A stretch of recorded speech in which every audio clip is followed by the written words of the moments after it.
So I opened up social media the other morning looking for something interesting to cover, and this was the first thing I saw. Because you're a hater little that's an incel living in your mom's basement. You've not achieved in your life. Like that fat Alex Jones down the road here. And by the way, I'm going to publish his address soon.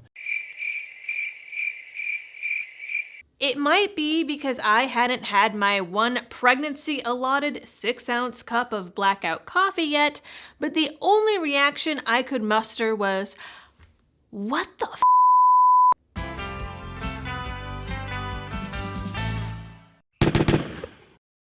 I covered Black Rifle Coffee's fall from grace, or descent into PR idiocy, depending on the way you look at it, in my last video, which I will link up in the cards. But this is just digging the hole even deeper and makes it seem like they don't care if their company tanks or not.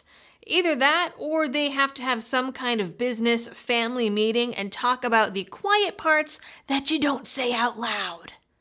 The weird shift into threatening to dox someone while also denouncing the act of doxing was a pretty jarring take in the middle of an interview that was once again trying to explain what exactly happened with the New York Times interview from the last video. It was confusing and strange and honestly downright stupid for a company already mired in controversy at the moment, but hey, as Executive Vice President Jared Taylor told the audience, we don't care. At the end of a 9-minute rant, but who's counting?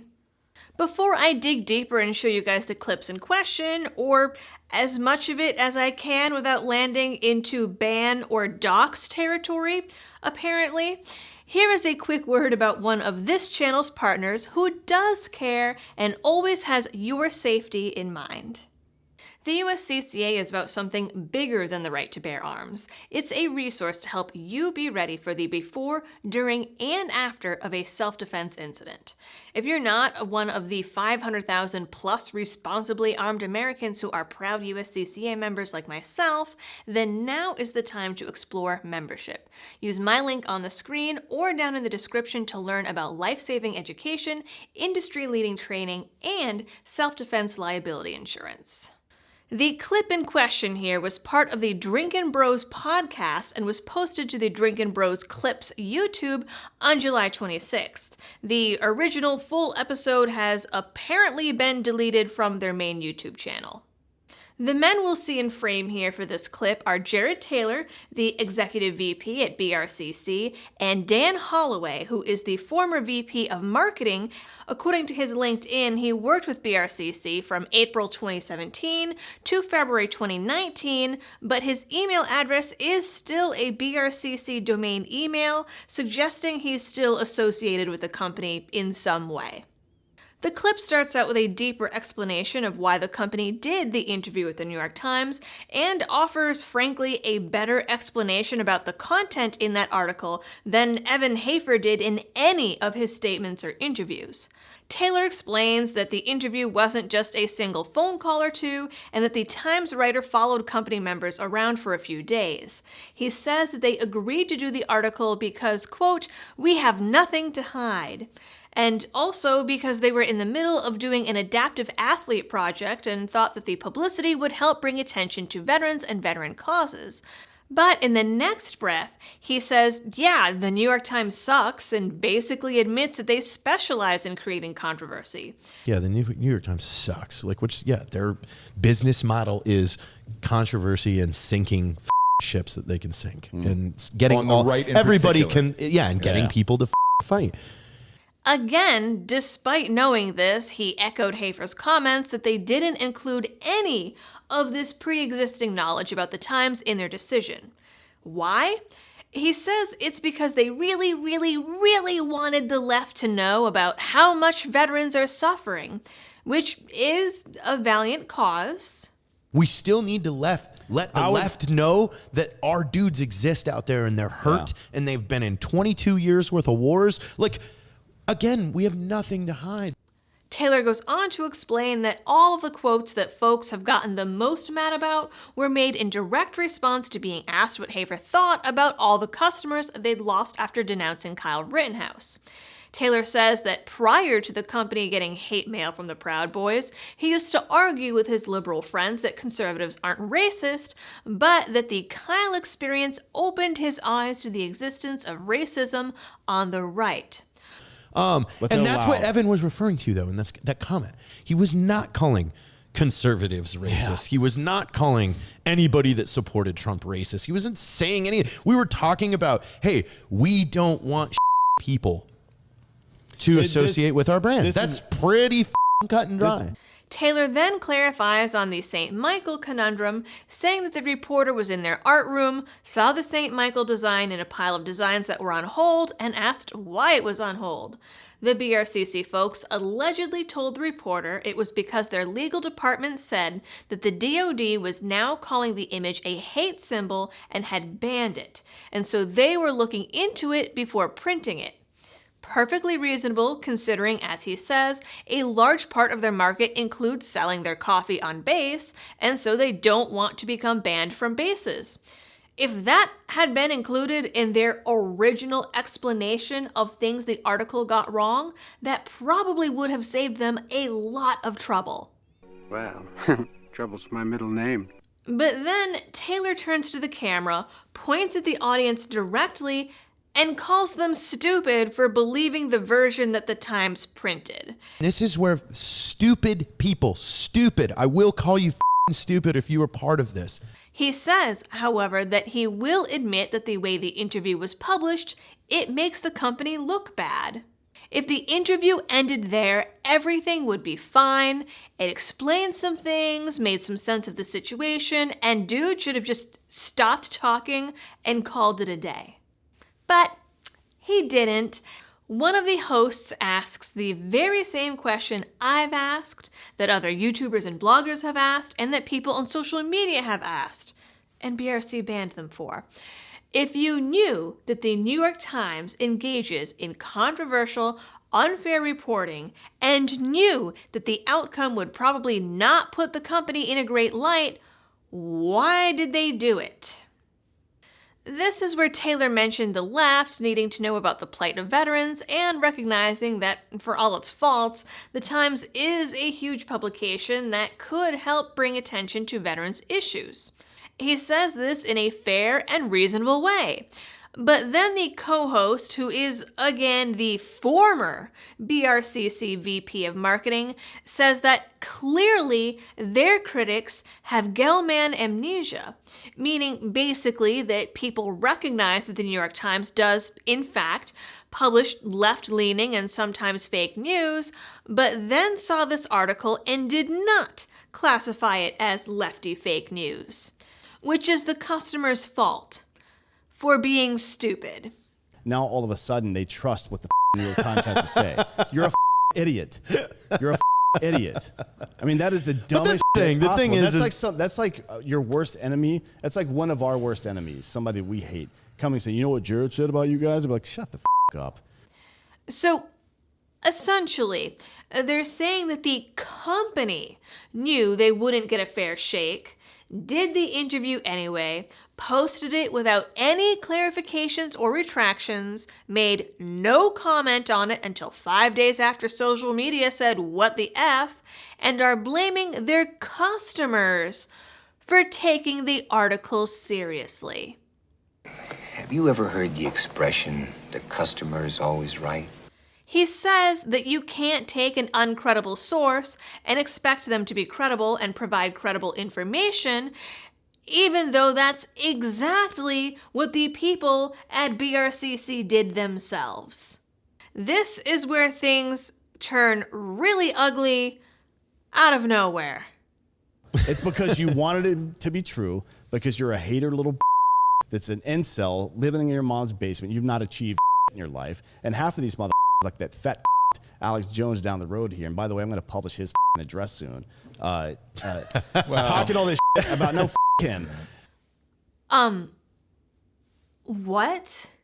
This interview just went from, oh, I can understand why some people took some of this wrong because of the way it was written, to, it's our customers' fault for believing this because they're stupid basement-dwelling incels, and then let's dox Alex Jones?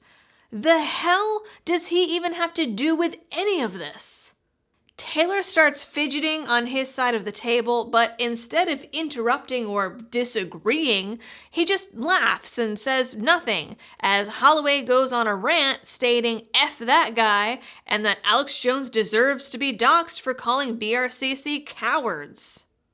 All that about, no, that guy. All the about calling them cowards. Are you kidding me? I did a DuckDuckGo search for Alex Jones and Black Rifle Coffee, and all I came up with were comments on this interview and Jones's coverage of the New York Times article over on Odyssey. I believe that this is the clip being referred to in which he says he actually likes their coffee and that this controversy is bigger than BRCC and is more about conservatives throwing their bases under the bus as soon as some legacy media outlet comes knocking. This cut and run by conservatives and nationalists and veterans when the New York Times calls up and says, disavow your base. It seems politically, culturally, economically suicidal. I'm really ashamed of Black Rifle Pussy Company. I don't want to insult women. Women are incredible. These are traitors and these are cowards and these are un-American scum. And you know what? They got God to deal with. Burn in hell, Black Rifle. Burn in hell. And for that, he deserves to be doxxed. Yikes. It's a little over the top. I don't know, man. I feel like threatening to dox someone just because they called your buddies pussies and cowards is kind of some thin-skinned white knight pussy bullshit. Just saying. Holloway further clarifies that Alex Jones has never served and has never done anything for this country, which I guess means he's not allowed to have opinions on things that happen here, let alone comments made in a large mainstream publication like the New York Times, even if those topics don't have anything to do with the military. So are you kidding me? This dude hasn't lifted one of his fat sausage fingers in defense of this country. That guy. According to the U.S. Census Bureau, about 7% of the adult population are veterans. So by Holloway's logic, 93% of the adult population doesn't deserve to hold an opinion or hasn't earned the right to hold an opinion on anything related to coffee.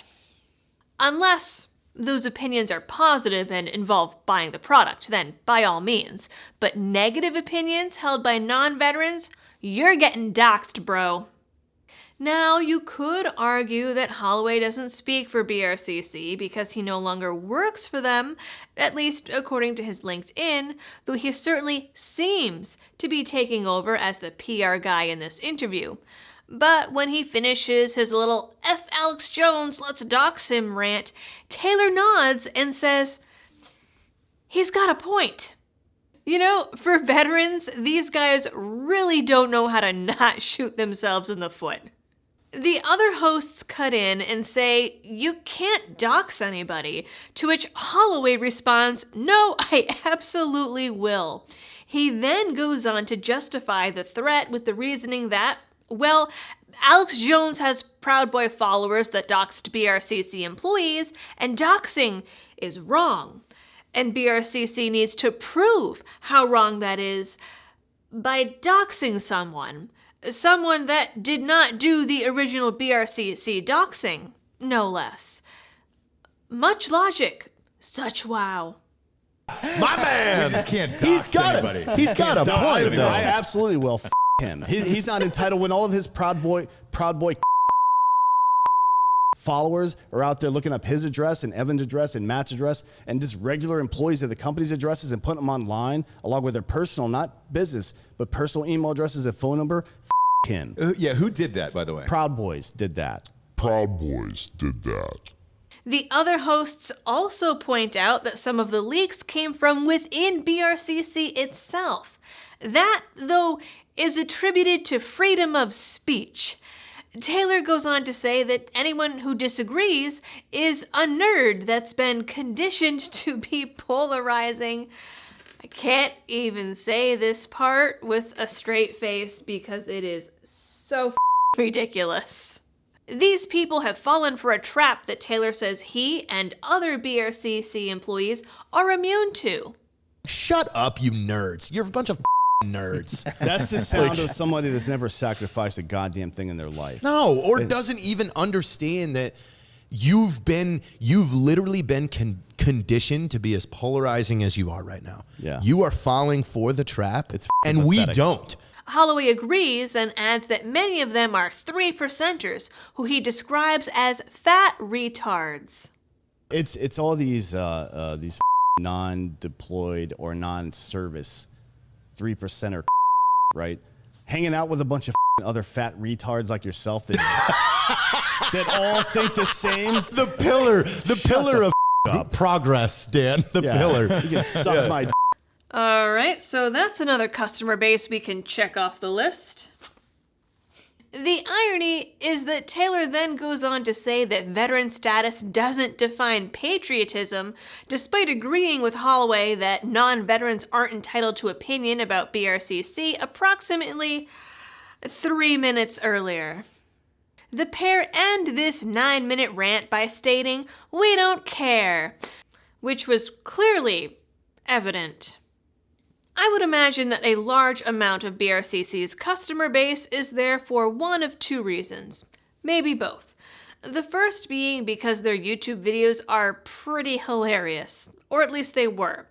The second is because folks thought the company held certain values, and up until a couple weeks ago, the company marketed itself that way. If someone is a customer because they assumed the company held similar values and no longer believe that, they're likely to go elsewhere whether the guys at BRCC say it's true or not. The company is the one with the obligation to their customers, not the other way around. BRCC might say, "Oh, we don't care," but they'll care when their arrogance and attitude and threats and name-calling knock a few more thousand customers off the books. But if their behavior over the last few weeks is any indication, they'll just keep screaming racist and try to sweep it under the rug. If the ratio on this clip, currently 57 likes to 1,300 dislikes, is any indication, though, BRCC is in for a bad time. But hey, I'm not a veteran, so what do I know? Don't dox me, brah. That's it for today, Liberty fam. Please like, share, and subscribe, or whatever equivalent depending on which platform you're on. If you'd like to help support the channel in other ways, you can check out any of the affiliates linked down in the description, or the various support options, including Patreon, Subscribestar, and PayPal. As always, thanks for tuning in and helping me to spread the message of liberty.